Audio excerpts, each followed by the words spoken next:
Hi hello ನಮಸ್ಕಾರ ಎಲ್ಲರಿಗೂ. Welcome back to my ಚಾನಲ್ಗೆ ಎಲ್ಲರಿಗೂ ಸ್ವಾಗತ. ಇವತ್ತು ನಾವು ಮರಾಠರ ಬಗ್ಗೆ ನೋಡೋಣ.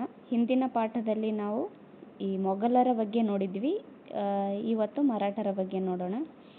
And good evening everyone. Okay, Chhatrapati ಶಿವಾಜಿಯವರ ಬಗ್ಗೆ ನೋಡೋಣ.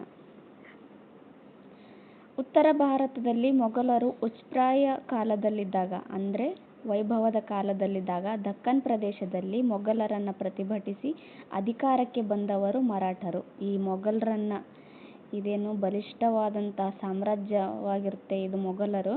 ಈ ಮೊಘಲರನ್ನು ಪ್ರತಿಭಟಿಸಿ ಅಧಿಕಾರಕ್ಕೆ ಬರ್ತಾರೆ ಈ ಶಿವಾಜಿ ಅವರು. ಮರಾಠ ಸಾಮ್ರಾಜ್ಯವನ್ನು ಸ್ಥಾಪನೆ ಮಾಡ್ತಾರೆ. ನೆಕ್ಸ್ಟು ಈ ಶಿವಾಜಿಯವರ ಬಾಲ್ಯವನ್ನು ನೋಡೋಣ. ಶಿವಾಜಿಯು ಪುಣೆಯ ಬಳಿ ಇರುವ ಶಿವನೇರಿ ದುರ್ಗದಲ್ಲಿ ಜನಿಸ್ತಾರೆ. ಇದು ಕೇಳಿದ್ರು ಎಕ್ಸಾಮ್ಗೆ, ಪ್ರೀವಿಯಸ್ ಏನು ವಿವಿಧ ಎಕ್ಸಾಮ್ಗಳು ನಡೆದಿದ್ದಾವಲ್ಲ ಅಲ್ಲಿ ಕೇಳಿದ್ರು. ಈ ಶಿವಾಜಿಯವರು ಎಲ್ಲಿ ಜನಿಸ್ತಾರೆ ಅಂತ ಕೇಳಿದ್ರು. ಶಿವನೇರಿ ದುರ್ಗದಲ್ಲಿ ಜನಿಸ್ತಾರೆ. ಇದು ಪುಣೆ ಬಳಿ ಬರುತ್ತೆ. ಈತನ ತಂದೆ ಶಹಾಜಿ ಭೋಸ್ಲೆ ಆಗಿರ್ತಾರೆ. ಈತನು ವಿಜಯಪುರದ ಸುಲ್ತಾನನ ಬಳಿ ಉನ್ನತ ಹುದ್ದೆಯಲ್ಲಿ ಇದ್ದುದರಿಂದ ತಾಯಿ ಜೀಜಾಬಾಯಿಯೇ ಶಿವಾಜಿಯ ಭವಿಷ್ಯ ರೂಪಿಸಿದಳು. ಈ ಶಿವಾಜಿ ತಂದೆ ಏನು ಶಹಾಜಿ ಭೋಸ್ಲೆ ಇರ್ತಾರಲ್ಲ, ಇವರು ಬಿಜಾಪುರದ ಸುಲ್ತಾನನ ಬಳಿ ಒಂದು ಹುದ್ದೆಯಲ್ಲಿ ಇರ್ತಾರೆ. ಆದ್ದರಿಂದ ಇವರು ಶಿವಾಜಿಯವರು ಶಿವಾಜಿಯ ತಾಯಿ ಜೀಜಾಬಾಯಿ ಬಳಿನೇ ಜೀಜಾಬಾಯಿನೇ ಈತನ ಭವಿಷ್ಯವನ್ನು ರೂಪಿಸ್ತಾಳೆ. ಅವಳು ರಾಮಾಯಣ, ಮಹಾಭಾರತ ಮುಂತಾದ ಕಾವ್ಯಪುರಾಣಗಳ ವೀರಾಧಿವೀರರ ಕಥೆಗಳನ್ನು ತನ್ನ ಮಗನಿಗೆ ಹೇಳುತ್ತಾ ಅವನಲ್ಲಿ ಧರ್ಮ ರಕ್ಷಣೆ, ದೇಶಾಭಿಮಾನದ ಮನೋಭಾವವನ್ನು ಪ್ರಚೋದಿಸ್ತಾಳೆ. ಮಹಾಭಾರತ, ರಾಮಾಯಣ ಇಂತಹ ಮಹಾಕಾವ್ಯಗಳ ಬಗ್ಗೆ, ಅಲ್ಲಿ ಇರ್ತಕ್ಕಂಥ ಮಹಾವೀರರ ಕಥೆಗಳನ್ನು ಹೇಳ್ತಾ ಜೀಜಾಬಾಯಿ ಏನು ಮಾಡ್ತಾಳೆ, ಈ ಶಿವಾಜಿಯಲ್ಲಿ ಧರ್ಮ ರಕ್ಷಣೆ ಆಮೇಲೆ ದೇಶಾಭಿಮಾನದ ಮನೋಭಾವವನ್ನು ಪ್ರಚೋದಿಸ್ತಾಳೆ. ಗುರುವಾಗಿದ್ದ ದಾದಾಜಿ ಕೊಂಡದೇವ್, ಇದು ಕೇಳಿದ್ರು ನೋಡ್ರಿ. ಶಿವಾಜಿಯ ಗುರುವಿನ ಹೆಸರು ಏನು, ಶಿವಾಜಿಯ ಗುರು ಯಾರಾಗಿದ್ರು ಅಂತ ಈ ಪ್ರೀವಿಯಸ್ ಎಕ್ಸಾಮ್ ನಡೆದಿದ್ದಾವಲ್ಲ ಅದರಲ್ಲಿ ಕೇಳಿದ್ರು. ಈ ದಾದಾಜಿ ಕೊಂಡದೇವ್ ನೋಡ್ರಿ ಇವರು ಗುರು. ಮತ್ತು ತಾನಾಜಿ ಮಾಲ್ಸುರೆ ಶಿವಾಜಿಗೆ ಶಸ್ತ್ರಾಸ್ತ್ರ ವಿದ್ಯೆ ಕಲಿಸಿ ಈ ತರುಣ ವೀರನ ಮನಸ್ಸನ್ನು ಜಾಗೃತಗೊಳಿಸಿದರು. ದಾದಾಜಿ ಕೊಂಡದೇವ್ ಆಮೇಲೆ ತಾನಾಜಿ ಮಾಲ್ಸುರೆ ಇವರಿಬ್ಬರು ಸಹ ಈತನ ಗುರುಗಳಾಗ್ತಾರೆ. ಇವರು ಶಿವಾಜಿಗೆ ಶಸ್ತ್ರಾಸ್ತ್ರ ವಿದ್ಯೆಯನ್ನು ಕಲಿಸಿ ಈತನ ಮನಸ್ಸನ್ನು ಜಾಗೃತಗೊಳಿಸ್ತಾರೆ. ಪ್ರಾರಂಭದಲ್ಲಿ ಶಿವಾಜಿಯು ಮರಾಠ ಮುಖಂಡರು ಮತ್ತು ಪಶ್ಚಿಮ ಘಟ್ಟಗಳ ಮಾವಳಿ ಎಂಬ ದೃಢಕಾಯರಾದ ಗಿರಿಜನರನ್ನು ಸೇರಿಸಿ ತರುಣ ಪಡೆಯನ್ನು ಕಟ್ಟಿದನು. ನೋಡ್ರಿ, ಈತ ಒಬ್ಬ ತರುಣ ಆಗಿರ್ತಾನೆ. ಈತನಿಗೆ ಬ್ಯಾಕ್ಗ್ರೌಂಡ್ ಏನು, ಈ ರಾಜ ಮಹಾರಾಜರ ಬ್ಯಾಕ್ಗ್ರೌಂಡ್ ಏನು ಇರೋದಿಲ್ಲ. ಈತ ಏನು ಮಾಡ್ತಾನೆ, ಮರಾಠ ಮುಖಂಡರು ಮತ್ತು ಪಶ್ಚಿಮ ಘಟ್ಟಗಳ ಮಾವಳಿ ಎಂಬ ದೃಢಕಾಯರಾದ ಗಿರಿಜನರನ್ನು, ಅಂದರೆ ಅಲ್ಲಿ ದಷ್ಟಪುಷ್ಟರಾದ ಗಿರಿಜನರನ್ನು, ಬುಡಕಟ್ಟು ಜನರನ್ನು ಸೇರಿಸಿ ಒಂದು ತರುಣ ಪಡೆಯನ್ನು ಕಟ್ತಾನೆ. ಇದ್ರ ಮೂಲಕ ಈತ ಏನು ಮಾಡ್ತಾನೆ, ಮರಾಠ ಸಾಮ್ರಾಜ್ಯವನ್ನು ಸ್ಥಾಪನೆ ಮಾಡ್ತಾನೆ. ಶಿವಾಜಿಯ ಆರಂಭದ ಸಾಹಸಗಳು ಹೇಗಿದ್ದವು ಅಂತಂದರೆ, ಶಿವಾಜಿಯು ತನ್ನ 19ನೇ ವರ್ಷದಲ್ಲಿ ಬಿಜಾಪುರದ ಆದಿಲ್ ಶಾನ ಅಧೀನದಲ್ಲಿದ್ದ ತೋರಣ ದುರ್ಗವನ್ನು ವಶಪಡಿಸ್ಕೊಳ್ತಾನೆ. ನೋಡ್ರಿ, 19 ವರ್ಷ, ಕೇವಲ 19 ವರ್ಷದವನಾಗಿರ್ತಾನೆ ಈತ. ಆಗ ಈ ಬಿಜಾಪುರದ ಆದಿಲ್ ಶಾಹಿ ಆಳ್ವಿಕೆಯನ್ನು ಮಾಡ್ತಿರ್ತಾನೆ. ಆತನ ಅಧೀನದಲ್ಲಿದ್ದ ತೋರಣ ದುರ್ಗವನ್ನು ಈತ ವಶಪಡಿಸ್ಕೊತಾನೆ ಯುದ್ಧ ಮಾಡಿ.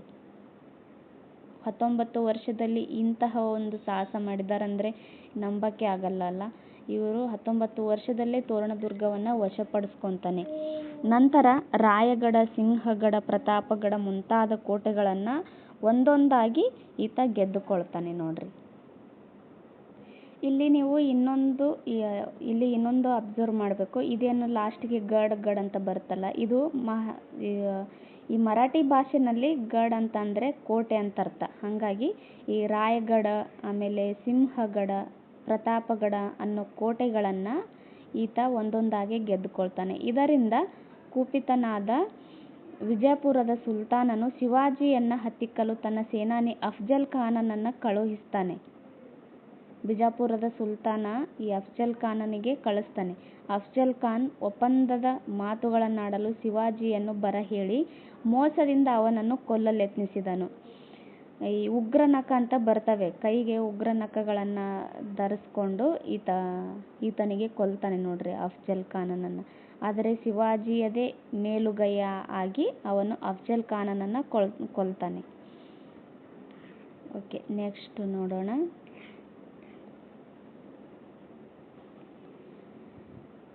ಶಿವಾಜಿ ಮತ್ತು ಅಫ್ಜಲ್ ಖಾನ್ ಭೇಟಿಯಾದಾಗ ಪರಸ್ಪರ ಆಲಿಂಗನ ವೇಳೆ ಖಾನನು ತನ್ನ ಕಟಾರಿಯಿಂದ ಶಿವಾಜಿಯ ಬೆನ್ನಿಗೆ ಇರಿಯುವಷ್ಟರಲ್ಲಿಯೇ ಶಿವಾಜಿ ಗುಪ್ತವಾಗಿ ಧರಿಸಿದ್ದ ಹುಲಿಯುಗುರ ಅಂದರೆ ವ್ಯಾಘ್ರನಖ ಅಂತಂದರೆ ಹುಲಿಯುಗುರನ್ನು ಧರಿಸಿರ್ತಾನೆ, ಆತನ ದೇಹವನ್ನು ಸೀಳಿ ಕೊಂದನು. ಒಂದೇ ನಿಮಿಷ. ಈ ಅಫ್ಜಲ್ ಖಾನನು ಈತನಿಗೆ ಮೋಸದಿಂದ ಕೊಲ್ಲುವಷ್ಟರಲ್ಲೇ ಶಿವಾಜಿ ಏನು ಮಾಡ್ತಾನೆ, ವ್ಯಾಘ್ರನಖವನ್ನು ಧರಿಸಿ ಈತನಿಗೆ ಕೊಂದು ಬಿಡ್ತಾನೆ. ಮೊಘಲ್ ಸೇನಾನಿಯ ಅಪಜಯ. ಶಿವಾಜಿಯು ದಿನೇ ದಿನೇ ಬಲಗೊಳ್ಳುತ್ತಿರುವ ಸುದ್ದಿ ಔರಂಗಜೇಬನ ಕಿವಿಗೂ ಬೀಳುತ್ತೆ.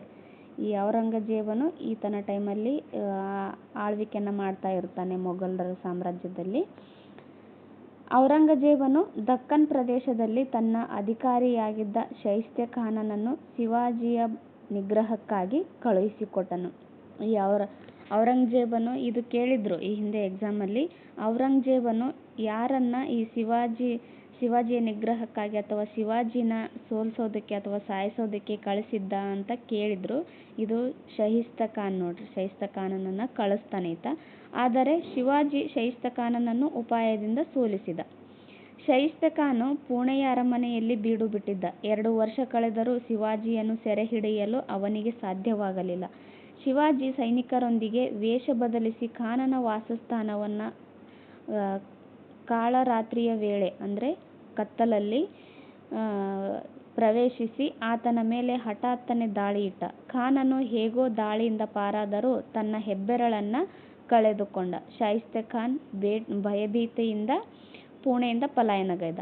ಈತ ತನ್ನ ಪ್ರಾಣ ಉಳಿಸ್ಕೊಳ್ಳೋದಕ್ಕೋಸ್ಕರ ತನ್ನ ಹೆಬ್ಬೆರಳನ್ನು ಕಳೆದುಕೊಂಡು ಬರ್ತಾನೆ. ಅಂದರೆ ಈ ಶಿವಾಜಿ ಆತನಿಗೆ ಕೊಲ್ಲಕ್ಕಂತ ಹೋದಾಗ ತನ್ನ ಕೈ ಬೆರಳನ್ನು ಕಳ್ಕೊಂಡು ಈತ ಓಡಿ ಬರ್ತಾನೆ ಅಲ್ಲಿಂದ ಶೈಸ್ತೆ ಖಾನ್.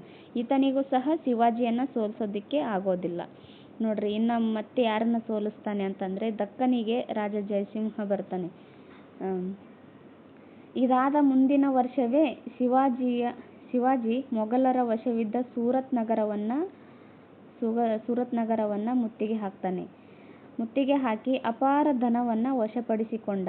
ಸಿಟ್ಟಿಗೆದ್ದ ಔರಂಗಜೇಬ್ ಹೇಗಾದರೂ ಮಾಡಿ ಶಿವಾಜಿಯನ್ನು ಸೋಲಿಸಬೇಕೆಂದು ಪಣತೊಟ್ಟು ರಾಜ ಜಯಸಿಂಹನೆಂಬ ಉನ್ನತ ಸೇನಾನಿಯನ್ನು ಕಳುಹಿಸಿದ. ಈತ ರಾಜ ಜಯಸಿಂಹನೆಂಬ ಸೇನಾನಿ ಈತನ ಹತ್ರ ಇರ್ತಾನೆ, ಔರಂಗಜೇಬನ ಹತ್ರ. ಈತನಿಗೆ ಕಳಿಸ್ತಾನೆ ಶಿವಾಜಿ ವಿರುದ್ಧ ಯುದ್ಧ ಮಾಡಿ ಸೋಲಿಸೋದಕ್ಕೋಸ್ಕರ. ಅವರೊಳಗೆ ಯುದ್ಧ ನಡೆದು ಶಿವಾಜಿ ಸೋಲ್ತಾನೆ. ತನ್ನ ಹಲವು ಕೋಟೆಗಳನ್ನು ಮೊಘಲರಿಗೆ ಒಪ್ಪಿಸಬೇಕಾಗಿ ಬಂದಿತು. ಈ ರಾಜ ಜಯಸಿಂಹ ಶಿವಾಜಿಯೊಡನೆ ಯುದ್ಧ ಮಾಡ್ತಾನಲ್ಲ, ಅದರಲ್ಲಿ ಶಿವಾಜಿ ಸೋಲ್ತಾನೆ. ಸೋತದಲ್ಲದೆ ಆತನ ಕೆಲವೊಂದಿಷ್ಟು ಕೋಟೆಗಳನ್ನು ಈ ಮೊಘಲರಿಗೆ ಒಪ್ಪಿಸಬೇಕಾಗತ್ತೆ. ಒಪ್ಪಂದ ಮಾಡಿಕೊಳ್ಳಲು ಶಿವಾಜಿಯನ್ನು ದೆಹಲಿಗೆ ಬರಮಾಡಿಕೊಳ್ಳಲಾಯಿತು. ಔರಂಗಜೇಬ ಶಿವಾಜಿಯನ್ನು ಬಂಧಿಸಿ ಆಗ್ರಾದ ಸೆರೆಮನೆಯಲ್ಲಿಟ್ಟ. ಈತ ಏನು ಮಾಡ್ತಾನೆ, ಔರಂಗಜೇಬ ಶಿವಾಜಿಯನ್ನು ಕರೆಸ್ತಾನೆ ಒಪ್ಪಂದ ಮಾಡ್ಕೊಳ್ಳೋಕ್ಕೋಸ್ಕರ. ಆದರೆ ಈತ ಏನು ಮಾಡ್ತಾನೆ, ಔರಂಗಜೇಬು ಒಪ್ಪಂದ ಮಾಡ್ಕೊಳ್ಳಲ್ಲ. ಬದಲಿಗೆ ಅವನಿಗೇನು ಮಾಡ್ತಾನೆ, ಆಗ್ರಾದ ಸೆರೆಮನೆಯಲ್ಲಿ ಬಂಧಿಸಿಬಿಡ್ತಾನೆ ಈತ. ಆದರೆ ಶಿವಾಜಿಯು ಉಪಾಯದಿಂದ ಸೆರೆಯಿಂದ ತಪ್ಪಿಸಿಕೊಂಡು ತನ್ನ ರಾಜಧಾನಿಗೆ ಸೇರ್ತಾನೆ. ಈತ ಅಲ್ಲಿ ಒಂದಿಷ್ಟು ಸಣ್ಣ ಕಾರ್ಯಕ್ರಮ ಥರ ನಡೀತೆ. ಇಲ್ಲ ಏನೋ ಒಂಥರ ನಾನು ಕತೆ ಓದಿದ್ದೀನಿ ಇದ್ರ ಬಗ್ಗೆ. ಅಲ್ಲಿ ಹೂಗಳ ಬುಟ್ಟಿ ಬರ್ತಾ ಇರುತ್ತೆ ಆಸ್ಥಾನಕ್ಕೆ. ಹೂಗಳ ಬುಟ್ಟಿ ಬರಬೇಕಾದ್ರೆ ಆ ಬುಟ್ಟಿಗಳಲ್ಲಿ ಕೂತ್ಕೊಂಡು ಈತ ಪಾರಾಗ್ತಾನೆ ಅನ್ನೋದನ್ನು ಕೇಳಿದ್ದೀನಿ. ಬಟ್ ಇದರಲ್ಲಿ ಕೊಟ್ಟಿಲ್ಲ. ನೋಡೋಣ ಮುಂದೆ ಎಲ್ಲಾದರೂ ಅದು ಇನ್ಫಾರ್ಮೇಷನ್ ಸಿಕ್ಕರೆ ನಿಮಗೆ ಹೇಳ್ತೀನಿ. ಆ ರೀತಿ ಆತ ಪಾರಾಗಿ ಏನು ಮಾಡ್ತಾನೆ, ಶಿವಾಜಿ ತನ್ನ ರಾಜಧಾನಿಗೆ ಹೋಗ್ತಾನೆ. ಮುಂದೆ 2 ವರ್ಷಗಳ ಕಾಲ ಶಿವಾಜಿಯು ಶಿವಾಜಿಯು ತನ್ನ ಅಧಿಕಾರವನ್ನು ಇನ್ನಷ್ಟು ಬಲಪಡಿಸಿಕೊಂಡ. ಅಧಿಕಾರವನ್ನು ಇನ್ನಷ್ಟು ಬಲಪಡಿಸ್ಕೊಳ್ತಾನೆ. ಕಳೆದುಕೊಂಡ ಎಲ್ಲ ಕೋಟೆಗಳನ್ನು ಮೊಘಲರಿಂದ ಗೆದ್ದುಕೊಂಡು ಸೂರತ್ ನಗರಕ್ಕೆ ಮುತ್ತಿಗೆ ಹಾಕಿ ಅಪಾರ ಸಂಪತ್ತನ್ನು ಸಂಗ್ರಹಿಸಿದ. ತನ್ನ ಕೋಟೆಗಳನ್ನೇನು ಮೊಘಲರಿಗೆ ಬಿಟ್ಟು ಕೊಟ್ಟಿರ್ತಾನಲ್ಲ ಅವೆಲ್ಲನೂ ಸಹ ಮತ್ತೆ ಗೆದ್ಕೊಂಡು ಮತ್ತೆ ಸೂರತ್ಗೆ ಮುತ್ತಿಗೆ ಹಾಕಿ ಅಲ್ಲಿರ್ತಕ್ಕಂಥ ಸಂಪತ್ತನ್ನು ಈತ ಸಂಗ್ರಹಣೆ ಮಾಡ್ಕೊತಾನೆ. ಶಿವಾಜಿಯ ಪಟ್ಟಾಭಿಷೇಕ ನೋಡ್ರಿ, ಇಷ್ಟೆಲ್ಲ ಈತ ಯುದ್ಧ ಮಾಡ್ತಾನಲ್ಲ ಆವಾಗಿನ್ನೂ ಈತನಿಗೆ ಪಟ್ಟಾಭಿಷೇಕ ಆಗಿರಲ್ಲ. ಪಟ್ಟಾಭಿಷೇಕ ಆಗದೇನೆ ಇಷ್ಟೆಲ್ಲ ಸಾಧನೆ ಮಾಡಿರ್ತಾನೆ ಆತ. ಶಿವಾಜಿಯ ಪಟ್ಟಾಭಿಷೇಕ ನೋಡ್ತಾ ಬರೋಣ. ಅಲ್ಪಕಾಲದಲ್ಲೇ ಶಿವಾಜಿಯ ಪಟ್ಟಾಭಿಷೇಕವು ರಾಜಧಾನಿಯಾದ ರಾಯಗಢದಲ್ಲಿ ಅತ್ಯಂತ ವೈಭವದಿಂದ ನಡೆಯಿತು. ಈತನ ಪಟ್ಟಾಭಿಷೇಕ ಎಲ್ಲಿ ಆಯಿತು ಅಂತ ಕೇಳಿದ್ದಾರೆ ನೋಡಿ ಕ್ವಶನ್ನು. ಈತನ ಪಟ್ಟಾಭಿಷೇಕ ರಾಯಗಢದಲ್ಲಿ ಆಗುತ್ತೆ.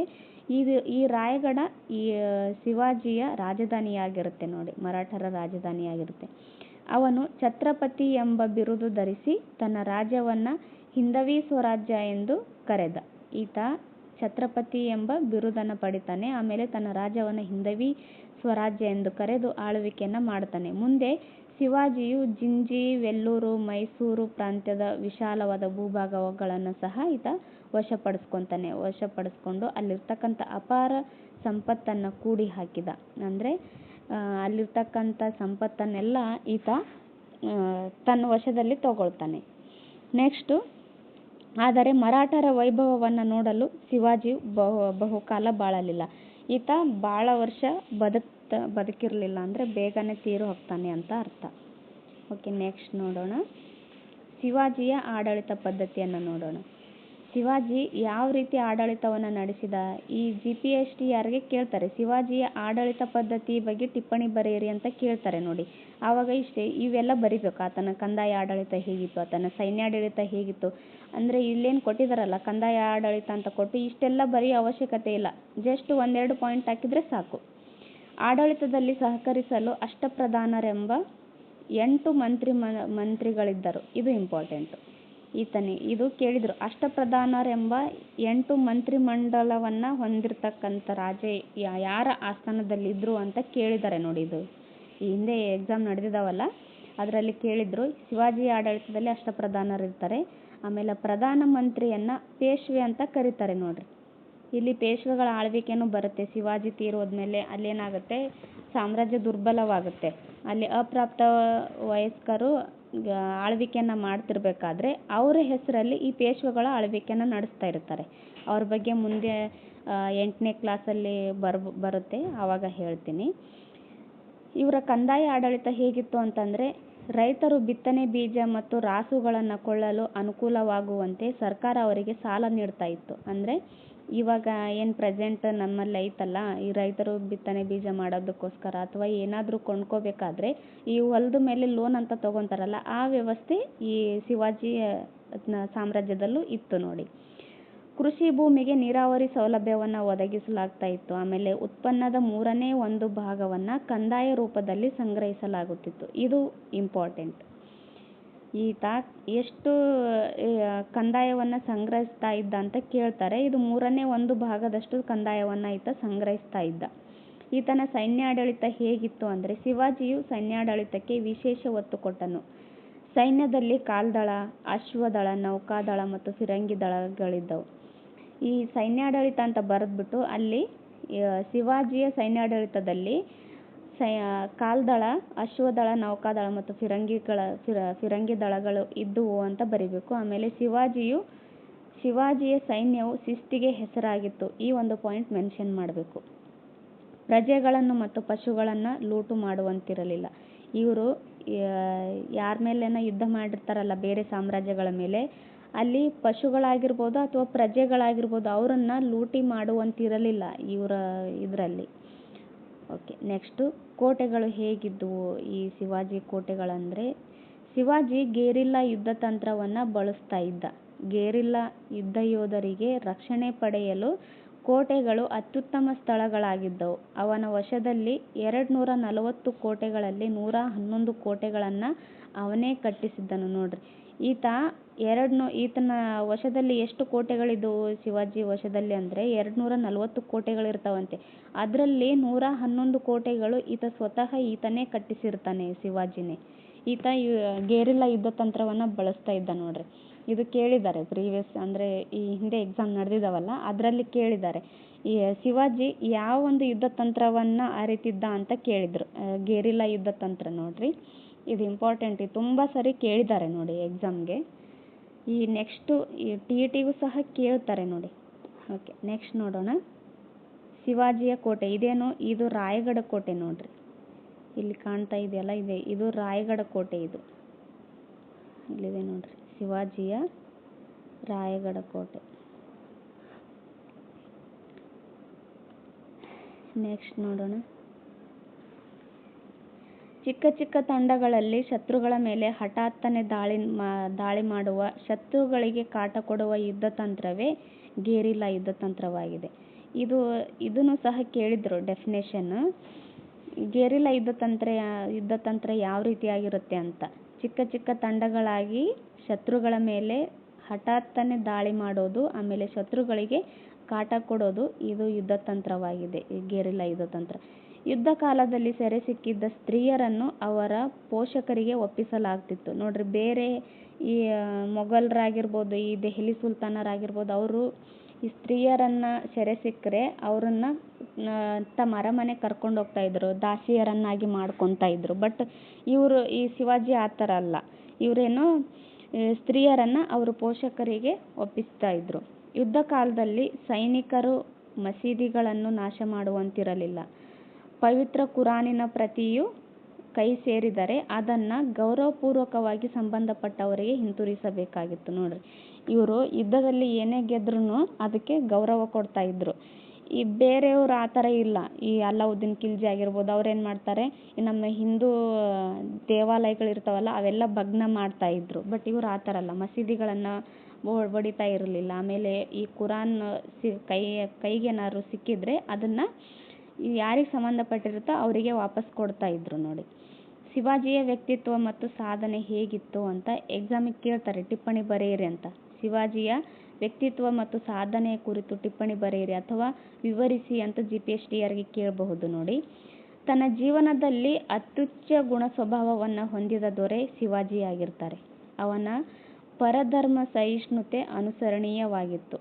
ಆತ ಪರಧರ್ಮ ಸಹಿಷ್ಣುನಾಗಿದ್ದ ಅಂದರೆ ಬೇರೆ ಧರ್ಮಕ್ಕೆ ಆತ ಏನು ಮಾಡ್ತಿದ್ದ, ಗೌರವ ಕೊಡ್ತಾ ಇದ್ದ ಅನ್ನೋದು ಇದರ ಅರ್ಥ. ಶಿವಾಜಿಯು ಬಾಲ್ಯದಿಂದಲೂ ಉತ್ತಮ ನಾಯಕನಾಗಿದ್ದನು. ಶಕ್ತಿಯನ್ನು ಶಕ್ತಿಯಿಂದಲೂ, ಮೋಸವನ್ನು ಮೋಸದಿಂದಲೂ ಎದುರಿಸುವ ಕಾರ್ಯಚತುರತೆ ಅವನಲ್ಲಿ ಇತ್ತು. ಈ ಪಾಯಿಂಟ್ ಮಸ್ಟ್ ಆ್ಯಂಡ್ ಶುಡ್ ಹಾಕಲೇಬೇಕು ನೋಡ್ರಿ, ತುಂಬ ಚೆನ್ನಾಗಿ ಮಾರ್ಕ್ಸ್ ಕೊಡ್ತಾರೆ. ಶಿವಾಜಿಯ ಸೇನಾ ವ್ಯವಸ್ಥೆ ಅದ್ಭುತವಾಗಿತ್ತು. ಗೆರಿಲ್ಲಾ ಯುದ್ಧ ತಂತ್ರವು ಅವನ ಪ್ರತಿಭೆಗೆ ಸಾಕ್ಷಿಯಾಗಿತ್ತು. ಒಟ್ಟಿನಲ್ಲಿ ಶಿವಾಜಿಯು ಓರ್ವ ಆದರ್ಶ ಪುರುಷನಾಗಿದ್ದ ನೋಡ್ರಿ. ಗೆರಿಲ್ಲಾ ಯುದ್ಧ ತಂತ್ರದಿಂದನೇ ಈತ ಅನೇಕ ಯುದ್ಧಗಳನ್ನು ಗೆಲ್ತಾನೆ. ಶಿವಾಜಿಯ ಗುರು ಸಮರ್ಥ, ಇದು ಕೇಳಿದ್ರು. ಶಿವಾಜಿಯ ಗುರು ಯಾರಾಗಿದ್ದರು? ರಾಮದಾಸರು. ಇದು ಕೇಳಿದ್ರು, ಶಿವಾಜಿಯ ಗುರು ಯಾರು ಅಂತ. ರಾಮದಾಸರು ನೋಡ್ರಿ. ಒಮ್ಮೆ ಶಿವಾಜಿ ಎಲ್ಲಿಗೆ ಬಂದು ಭಿಕ್ಷಾಪಾತ್ರೆಯನ್ನು ಚಾಚಿದಾಗ ತನ್ನ ರಾಜ್ಯವನ್ನೇ ಅವರಿಗೆ ಒಪ್ಪಿಸಿಕೊಟ್ಟ. ಈ ಶಿವಾಜಿ ಗುರು ಯಾರಾಗಿರ್ತಾರೆ? ರಾಮದಾಸರು. ಇವರು ಬಂದು ಶಿವಾಜಿ ಹತ್ರ ಭಿಕ್ಷೆ ಕೇಳ್ತಾರೆ. ಭಿಕ್ಷೆ ಕೇಳಿದಾಗ ಶಿವಾಜಿ ತನ್ನ ರಾಜ್ಯವನ್ನೇ ಅವರಿಗೆ ಒಪ್ಪಿಸ್ಬಿಡ್ತಾರಂತೆ. ರಾಮದಾಸರು ಇದನ್ನು ಸ್ವೀಕರಿಸಿ ಮತ್ತೆ ಶಿವಾಜಿಗೆ ಹಿಂತಿರುಗಿಸಿದ. ನನ್ನ ಪರವಾಗಿ ನೀನು ರಾಜ್ಯವಾಳು ಅಂತ ಈ ರಾಮದಾಸರು ಈತನಿಗೆ ಮತ್ತೆ ವಾಪಸ್ ಕೊಡ್ತಾರೆ. ಸಂತ ರಾಮದಾಸರ ಪ್ರೇರಣೆಯಿಂದ ಮಹಾರಾಷ್ಟ್ರದಲ್ಲಿ ಸುಮಾರು 1200 ಗರಡಿ ಮನೆಗಳನ್ನು ಈತ ಸ್ಥಾಪನೆ ಮಾಡ್ತಾನೆ. ರಾಮದಾಸರ ನೆರವಿನಿಂದ 1200 ಗರಡಿ ಮನೆಗಳನ್ನು ಈ ಮಹಾರಾಷ್ಟ್ರದಲ್ಲಿ ಇವರು ಸ್ಥಾಪನೆ ಮಾಡ್ತಾರೆ ನೋಡ್ರಿ. ಛತ್ರಪತಿ ಶಿವಾಜಿಯ ರಾಜ್ಯ ಹೇಗಿತ್ತು ಅಂತ ಇಲ್ಲಿ ಕೊಟ್ಟಿದ್ದಾರೆ. ಇಲ್ಲಿದೆ ನೋಡ್ರಿ, ಇದೇನು ಯೆಲ್ಲೋ ಕಲರ್ ಕಾಣ್ತಾ ಇದೆಯಲ್ಲ, ಇದೆಲ್ಲ ಶಿವಾಜಿಯ ಸಾಮ್ರಾಜ್ಯ ಆಗಿತ್ತು ನೋಡ್ರಿ. ಇಲ್ಲಿ ಚಾಂದೂರು ಬರುತ್ತೆ, ಇಲ್ಲಿ ಸ್ವಲ್ಪ ಇದೆ, ಇಲ್ಲಿ ಸ್ವಲ್ಪ ಈ ಥರ ಸ್ವಲ್ಪ ಏನೇ ಇದೆ ಇವ್ರದ್ದು. ಓಕೆ, ನೆಕ್ಸ್ಟ್ ನೋಡೋಣ. ಈ ಶಿವಾಜಿ ಮರಾಠರ ಕಾಲಗಣನೆಯನ್ನು ನೋಡೋಣ. ಈ ಮೊಘಲರ ಬಗ್ಗೆನೂ ಇದರಲ್ಲೇ ಪಾಠ ಮಾಡಿದ್ನಲ್ಲ, ಮೊಘಲರು ಮತ್ತು ಶಿವಾಜಿ ಎರಡೂ ಒಂದೇ ಸರಿ ಹೇಳಿದರೆ ಪಾಠ ಸ್ವಲ್ಪ ಲೆಂದಿ ಆಗುತ್ತೆ ಅಂತೇಳಿ ನಾನು ಶಿವಾಜಿ ಬಗ್ಗೆನೇ ಸಪ್ರೇಟ್ ಕ್ಲಾಸ್ ಮಾಡ್ತಾಯಿದ್ದೀನಿ. ಸೊ ಹಂಗಾಗಿ ಬಾಬರ್ ಬಗ್ಗೆ ಕ್ವಶನ್ಸು ಸಹ ಇಲ್ಲಿ ಬರ್ತವೆ ನೋಡಿರಿ. ಅಂದರೆ ಮೊಘಲರ ಬಗ್ಗೆನೂ ಸಹ ಇದರಲ್ಲಿ ಇದ್ದಾವೆ. ಬಾಬರ್ 1526ರಿಂದ 1530ರವರೆಗೂ ಆಳ್ವಿಕೆಯನ್ನು ಮಾಡ್ತಾರೆ. ಅಕ್ಬರು 1556ರಿಂದ 1605ರವರೆಗೂ ಇವರು ಆಳ್ವಿಕೆಯನ್ನು ಮಾಡ್ತಾರೆ. ಔರಂಗಜೇಬ್ 1659ರಿಂದ 1707ವರೆಗೆ ಆಳ್ವಿಕೆಯನ್ನು ಮಾಡ್ತಾರೆ. ಆಮೇಲೆ ಶಿವಾಜಿ 1627ರಿಂದ 1680ರವರೆಗೆ ಆಳ್ವಿಕೆಯನ್ನು ಮಾಡ್ತಾರೆ. ನೋಡ್ರಿ, ಇದು ತುಂಬಾ ಇಂಪಾರ್ಟೆಂಟ್ ಆಗುತ್ತೆ. ಈಗ ಹೊಂದಿಸಿ ಬರೆಯಿರಿ ಥರ ಕೊಡ್ತಾರೆ, ಇಲ್ಲ ಬಾಬರ್ ಎಷ್ಟರಲ್ಲಿ ಆಳ್ವಿಕೆಯನ್ನು ಮಾಡ್ತಾ ಇದ್ದ ಅಂತ ಕೊಡ್ತಾರೆ ನೋಡಿ. ಟಿ.ಇ.ಟಿಗೆ ಸ್ವಲ್ಪ ಇಂಪಾರ್ಟೆಂಟ್ ಆಗುತ್ತೆ, ಸೂಕ್ಷ್ಮವಾಗಿ ನೋಡ್ಕೊಳ್ರಿ. ಓಕೆ, ಇಲ್ಲಿ ಬಳಸಿರ್ತಕ್ಕಂಥ ಹೊಸ ಪದಗಳು ಯಾವುವು ಅಂತ ನೋಡೋಣ. ಕಲಿತನ ಅಂತಂದರೆ ಶೂರತನ ನೋಡ್ರಿ. ಕಲಿತನ ಅಂದರೆ ಶೂರತನ. ಆಮೇಲೆ ಪುತ್ಥಳಿ ಅಂದರೆ ವಿಗ್ರಹ, ಇದು ಗೊತ್ತಿರುತ್ತೆ ನಿಮಗೆ. ಕೊತ್ವಾಲ ಒಂದು ನಿಮಿಷ,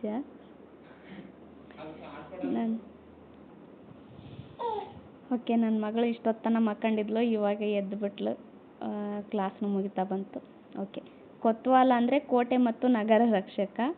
ಡಿಸ್ಟರ್ಬೆನ್ಸ್ ಆದರೆ ದಯವಿಟ್ಟು ಅಡ್ಜಸ್ಟ್ ಮಾಡ್ಕೊಳ್ಳಿ ಪ್ಲೀಸ್.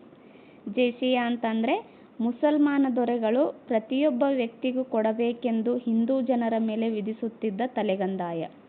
ಈ ಪ್ರತಿಯೊಬ್ಬ ವ್ಯಕ್ತಿನೂ ಅವರಿಗೆ ಕಂದಾಯ ಕೊಡಬೇಕು ಅಂತೇಳಿ ವಿಧಿಸ್ತಾ ಇರ್ತಕ್ಕಂಥ ತಲೆಗಂದಾಯ ನೋಡ್ರಿ ಜೇಸಿಯಾ. ಈ ಜೇಸಿಯಾ ಪದ್ಧತಿಯನ್ನು ಅಕ್ಬರ್ ರದ್ದು ಮಾಡ್ತಾನೆ. ಔರಂಗಜೇಬ್ ಇದನ್ನು ಮತ್ತೆ ವಿಧಿಸ್ತಾನೆ, ಅಂದರೆ ಮತ್ತೆ ಕೊಡಬೇಕಂತ ಆಜ್ಞೆಯನ್ನು ಮಾಡ್ತಾನೆ. ಸರದಾರ ಅಂದರೆ ಮುಖ್ಯ ಅಧಿಕಾರಿ. ಸರದಾರ ಅಂದರೆ ಮುಖ್ಯ ಅಧಿಕಾರಿಯನ್ನು ಕರೀತಾರೆ. ಹಿಂದವಿ ಸ್ವರಾಜ್ಯ ಅಂದರೆ ಹಿಂದೂ ಸ್ವರಾಜ್ಯ ಅಂತ ಅರ್ಥ. ಈ ಶಿವಾಜಿ ಹಿಂದವಿ ಸ್ವರಾಜ್ಯ ಅಂತೇಳಿ ಆಳ್ವಿಕೆಯನ್ನು ಮಾಡ್ತಾನೆ. ಛತ್ರಪತಿ ಅಂದರೆ ಮಹಾರಾಜ ಅಂತ ಅರ್ಥ ನೋಡ್ರಿ. ಈ ಛತ್ರಪತಿ ಅಂತೇಳಿ ಬಿರುದನ್ನು ಧರಿಸಿ ಶಿವಾಜಿ ಆಳ್ವಿಕೆಯನ್ನು ಮಾಡೋದಕ್ಕೆ ಸ್ಟಾರ್ಟ್ ಮಾಡ್ತಾನೆ. ಅಕ್ಬರನನ್ನು ವಿರೋಧಿಸಿದ ಮೇವಾಡದ ಪ್ರಸಿದ್ಧ ಅರಸ ಯಾರು ಅಂತಂದರೆ ಮೇವಾಡದ ರಾಣಾ ಪ್ರತಾಪ್ ಸಿಂಹ ನೋಡ್ರಿ. ಒಂದು ನಿಮಿಷ, ಸ್ವಲ್ಪ ಡಿಸ್ಟರ್ಬೆನ್ಸ್ ಆಗ್ತಾ ಇದೆ ಇದು.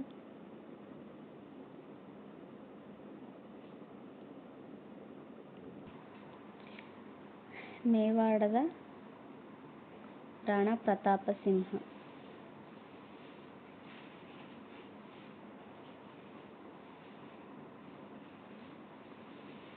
ಓಕೆ, ನೆಕ್ಸ್ಟು ಫತೇಪುರ್ ಸಿಕ್ರಿಯನ್ನು ಯಾವ ಸಾಮ್ರಾಟ ನಿರ್ಮಾಣ ಮಾಡಿದ ಅಂತ ಕೇಳಿದ್ದಾರೆ. ಫತೇಪುರ್ ಸಿಕ್ರಿಯನ್ನು ಅಕ್ಬರ್ ನಿರ್ಮಾಣ ಮಾಡ್ತಾರೆ ನೋಡ್ರಿ.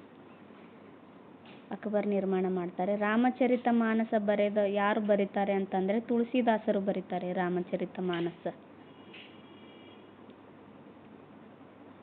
ತುಳಸಿದಾಸರು ಬರೀತಾರೆ. ಶಿವಾಜಿಯು ಡ್ಯಾಶ್ನಲ್ಲಿ ಜನಿಸಿದರು. ಶಿವಾಜಿ ಶಿವನೇರಿ ದುರ್ಗದಲ್ಲಿ ಜನಿಸ್ತಾರೆ. ಶಿವನೇರಿ ದುರ್ಗದಲ್ಲಿ ಜನಿಸ್ತಾರೆ. ಶಹಜಹಾನನ ಮಗನ ಹೆಸರು ಏನು? ಶಹಜಹಾನನ ಮಗ ಔರಂಗಜೇಬ್ ಆಗಿದ್ದಾರೆ ನೋಡ್ರಿ.